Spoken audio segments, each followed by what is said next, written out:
Okay, thanks so much for having me today. And I loved hearing the conversations with Jim and Nikki before this. I will say that, of course, our ESTMD, SOMD, and Science Mission Directorate colleagues are who we consider our customers, as well as I'll talk here a lot too about industry and universities and other government agencies as well in the Space Tech Mission Directorate. But we are here to serve, and part of that is really understanding what technologies are needed to make sure all the things that Nikki and Jim talked and are prioritizing come to fruition. And that does mean that we need to be working on those things now and continuously to make that happen. So if we can go to the first slide, I think I'll talk a little bit about the Space Technology Mission Directorate and our goals. Really are kind of there's three major goals here. We want to advance our U.S. space technology, innovation, and competitiveness from a global context. We do work with other government agencies and our international partners to ensure that that's happening.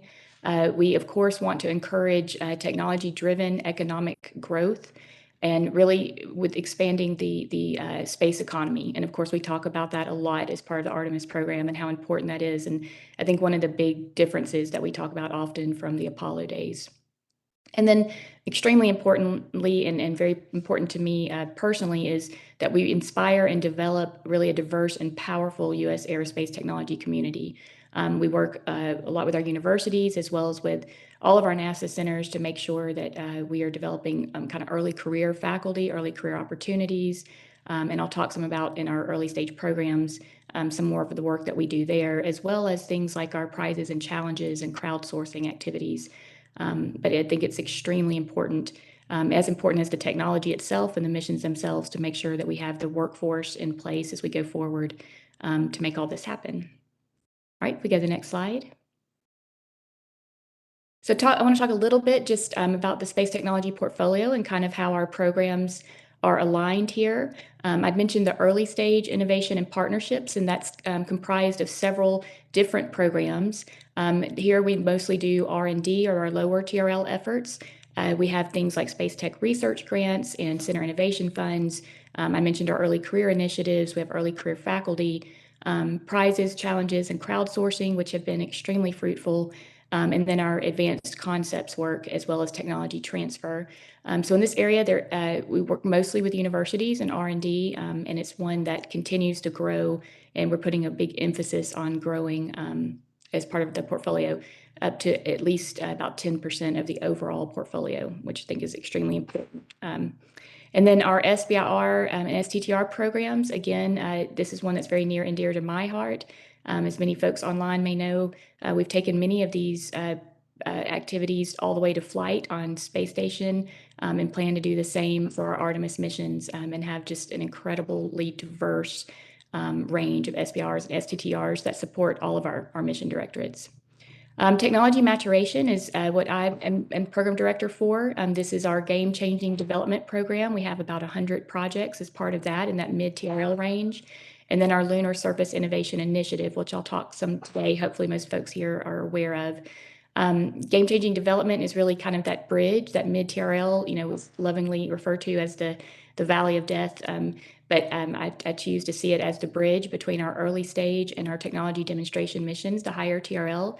So we really work across all of our NASA centers, as well as with a lot of industry, small and large, in those mid-TRL ranges to make sure we get to prototypes. That does include some early demos as part of the CLIPS program that I'll touch on a little bit. But really important to take and transition from early stage and make sure these things transition to our tech demo missions, either to a NASA customer infusion point or out to industry. And then technology demonstration is just what I said here. It includes our technology demonstration missions, as well as our small spacecraft technology and our flight opportunities. And you can see there, I know we talked earlier about how exploration drives science and science drives exploration. We say the same, we have the same discussion: technology drives exploration, exploration drives technology. And it's just true. We have to invest in this technology development early. It's got to be the kind of the tip of the spear if we want to make sure that we have these able and ready to infuse into the mission so we can turn them into full capabilities. All right, let's go to the next slide. Just want to talk a little bit. Like I said, I hope most folks here know now what the Lunar Surface Innovation Initiative is, but it was created just a couple months after Artemis was announced back in 2019, with the idea really being to make sure that we as a mission directorate are working with all of our stakeholders to have those conversations I just talked about and the dialogue on what are the technologies we need to be investing in, how do we prioritize those in a way that we make sure that we're able to meet those needs and infuse at the right points and in the planning. So we work across that technology pipeline I just talked about. We work, it's not just my program, but everything from early stage all the way up to TDM and our flight opportunities. It's very important to us to be able to utilize the early lunar surface flight opportunities, the CLIPS missions, to really inform some of this key technology maturation. As we all know, we think we know where the resources are on the moon. We have great data, great science data, great missions planned, but we really need to go there and number one, test out these technologies in that relevant environment. We do as much as we can on the ground, but then also to validate and verify before we start scaling up on those systems. Undoubtedly, we will have lessons learned that we want to incorporate. And then very importantly, a key tenet of establishing that all along was the Lunar Surface Innovation Consortium. We wanted to have a place that we didn't just meet a few times a year, but that where we could have a kind of an ongoing dialogue with the community, really focused on the technology gaps and the technology development. We wanted a place where we could share NASA's plans and objectives and priorities, including we have a lot of participation from SMD and ESTMD here. We share that out to the community and amplify it, but also to hear back from them and to make sure that we're not in kind of an echo chamber.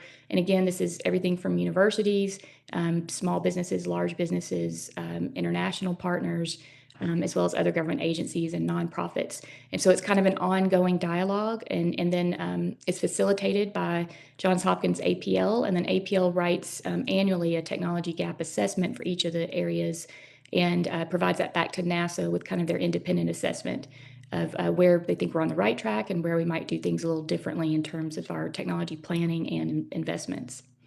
And then, of course, it's very important to us that if we're going to make this happen, especially in the timeline we're talking about, we really have to leverage those innovative partnering and collaboration approaches to expedite that development. And Jim talked about a lot of their service contracts and acquisition models, doing the same thing just like with CLIPS, leaning very forward. And we're doing the same with things like crowdsourcing, tipping points, as well as some others. All right, let's go to the next slide. I'm not going to spend long on this one. This just lists the 6 capability areas that we focus on in LSII, including ISRU, surface power, excavation and construction, dust mitigation, and then extreme access and extreme environments, which can include everything from comm and mobility, surviving the lunar night, just kind of that range of what we need to do on the moon and where we need to do it. All right, let's go to the next slide. And I did want to just mention the consortium already touched on this, but in addition to the biannual meetings, we have a spring and a fall meeting for those. We have the spring meeting at Johns Hopkins APL, but the fall meeting we have at the participant site. And this year, this coming fall, it will be in Pittsburgh at a community college there. We do try to really, I'm proud to say we attract a diverse participation. A lot of folks that over 50% of who participate have not previously worked with NASA space tech before. We are actually gathering more data to see how many of those folks had not worked with NASA before. We get a lot of kind of traditional and non-traditional participants. Right now, we have over 800 organizations participating, and we have those monthly virtual focus groups, one for each of those 6 capability areas I mentioned, and that's where we really have that open dialogue. They have developed subgroups as part of each of those that really focus on the key prioritized technology gap areas that we need to discuss. And those subgroups are actually led by participant members that volunteer for that. So we've had some great findings and feedback there. And as I mentioned, APL collects that up and provides it back to NASA. And so we can continue kind of building on that dialogue. And then we also have thematic technical workshops throughout the year driven by member interest. All right, go to the next slide. I'll speed it up a little bit and make sure I have time for questions. This is just kind of a snapshot of our near-term technology demonstrations on CLIPS, as well as some of our candidate demonstrations where we have technology development underway. And let's see, for the sake of time, I won't go through these in much detail. I'll talk some of them on the next slide, but we have everything from ISRU, power, entry, descent, and landing, as well as mobility with our little cadre scouts. All right, we'll go to the next slide. I do want to just talk real quick. On the previous slide, you saw the Intuitive Machines 2 demo, which would be the Polar Resources ice mining experiment, Prime 1. It will have the Trident drill and the M-Solo mass spec that will also be on Viper. Of course, Viper will add mobility, but we really want to test that drill out on the moon, as well as 2 of our tipping points, our Nokia 4G LTE comm and our Intuitive Machines deployable hopper. We'll build on what we learned there and what comes out of the Viper mission, but we plan a mission for CT1. That's a space tech mission. And CT1 and CT2 will both have candidate technologies in the areas of ISRU, power, excavation, dust mitigation, and autonomy and robotics, as well as hopefully a small-scale construction demo on one of those missions. And this is where we're working closely with industry on these timelines and how we actually get those technologies matured in these timeframes for these missions, which are very important feeding forward to get to an ISRU pilot plant, which is currently planned for the early 2030s. Have fission surface power there because the ISRU pilot plant will likely use fission surface power. We know it'll need a lot of power. And so that's kind of the sequence of events that we're planning to get the technologies developed both on the ground as well as do the relevant environment testing and demonstrations that we need to do.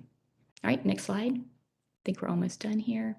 I won't read through these. These are just recent and upcoming STMD selections.